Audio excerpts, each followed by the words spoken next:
Hey YouTube, it's ibyl, and today I will be sharing Sisterlock talk. 10 lock myths.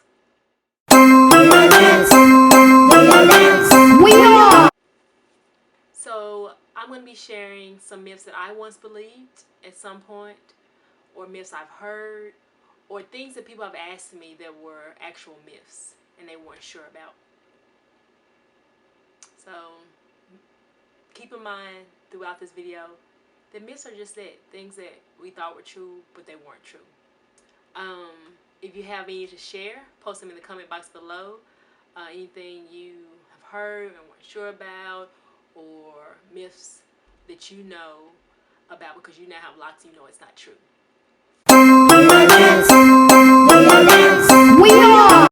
Locks are for old people.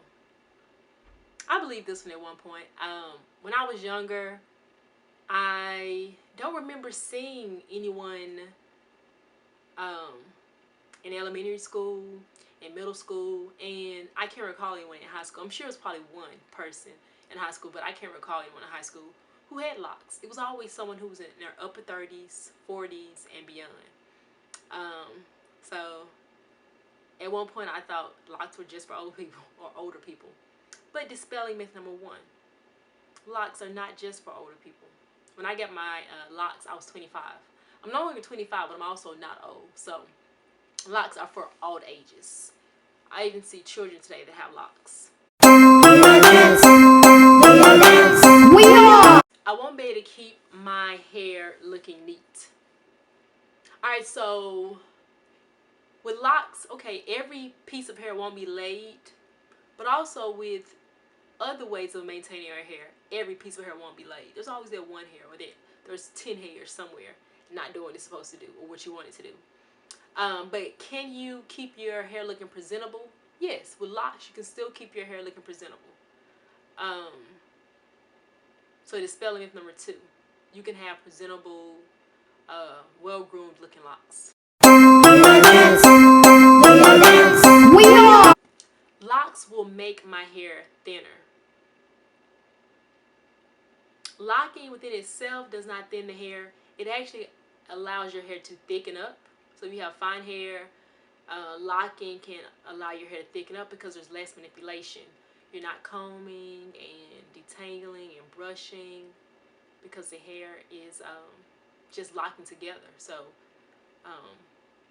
there's no big amount of hair being lost, or large amount of hair being lost. So dispelling myth number three, locking does not cause the hair to thin out.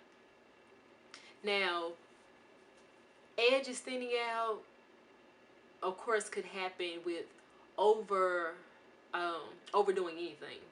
So you always have to keep in mind to protect your edges, no matter how you maintain your hair. And also, anytime you're pulling on your edges, that can cause issues. But locking within itself does not cause thinning. Locks are too heavy. All right. I always get that question too. Are your locks heavy? Is your hair heavy? And even before I got to this length, I got that question. I guess it just looks like a lot of hair, which it is a lot of hair. But at the length I'm at now, my hair is still lightweight, just as when I had shorter locks. As the hair grows, I'm sure that more weight will be added, but I feel if it gets to a point where it's heavy or weighing me down, then I will cut it to a comfortable length. So just like with people who have traditional locks, at this length it may be heavy for them, but the solution to that is just to cut it if you ever feel your hair is too heavy. But locks with themselves, when you start them and as you grow them out, no, they are not heavy. Dispelling myth number four. If I don't want locks anymore, I'll have to shave my head. There's different ways that you can, remove your locks if you don't want them. Shaving your head is definitely an option. That's not the only option though. Unless you want to just have a fresh start. Shaving will be a good option if you want to just have a fresh start. But you could pick out the locks individually, or you could let your hair grow out and, you know, cut your hair where it's the size of or the length of a baby afro. I figure if I ever decided I didn't want locks anymore, I would not shave my head, and I would not work through picking out every strand from the lock. I would just let my hair grow out, and when I felt it was at a comfortable length to have a baby afro, then I would just cut to the end of the new growth. Dispelling myth number 5. You do not have to shave your head if you do not want locks anymore. And locks aren't permanent. Like, that was something I battled with when I was trying to decide whether I wanted locks or not. I was like, it's so permanent. Like, I'm going to be stuck with them.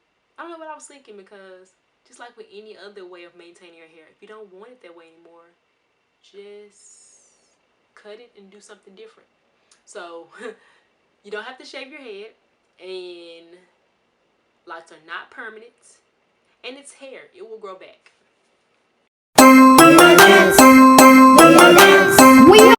It's not really natural hair. So it's growing directly from my scalp. Looks real. Grows from my scalp. All cold. It's cold now. The fact that you manipulate your hair to lock does not make it hair that's not natural. It's just like saying that someone who's loose natural is not natural because they manipulate their hair by combing it and washing it and styling it. So locks and loose natural hair are both natural.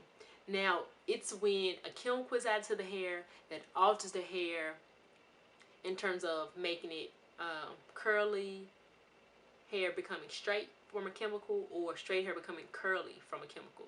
That's when the hair is no longer natural. But manipulating it to lock or manipulating it to style your loose natural hair does not make your hair not natural. So both loose natural and locks are considered natural because there's no chemical to maintain the hair. Dispelling myth number 6. Your hair will smell because there's no way to get locks clean.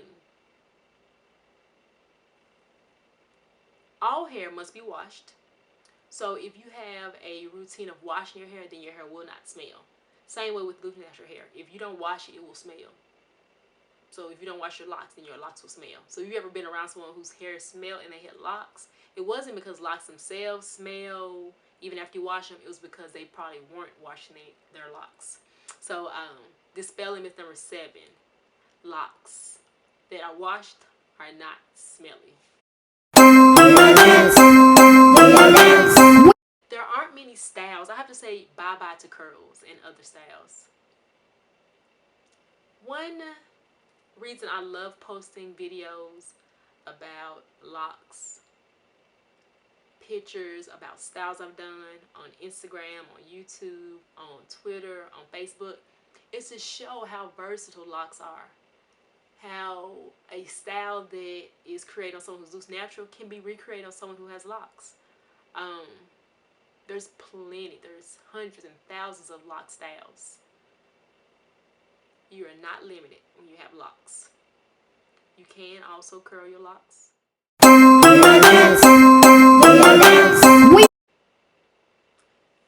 I will have to cut off all my hair in order to start locks. Locks can be started with any length hair. It can be started with short hair, medium length hair, long hair. Not just sister locks. Traditional locks can be also started with any length hair. There's ways of starting with 2-strand twists, and it can be at whatever length your hair is. There's ways of starting with braids. That can be at any length. And sister locks can be at any length. So dispelling myth number 9. You do not have to cut your hair to start locks. Your hair can be any length.